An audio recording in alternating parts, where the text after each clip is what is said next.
In this video, I'll show you how to change your name on the Wise app and what you can actually edit yourself. First, open the Wise app and log in. On the home screen, tap your profile icon or your name in the top corner to open your account menu. Next, tap Account or Personal Details. Here you'll see information like your full name, date of birth, and address.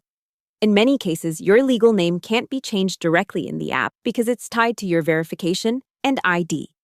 If you see that your name field is grayed out or locked, that means you'll need Wise support to update it. If the app does let you edit, tap your name, update it to match your official ID, and save the changes. Wise may ask you to upload an ID or proof if the change is significant. If you can't edit the name, I scroll down in the same section and tap Help/Get Support/Chat with us. Explain that you need to change your name, for example after a spelling correction or legal name change, and they'll tell you what documents to upload so they can update it for you. Hope the tutorial was helpful. Subscribe to my channel and see you in the next video.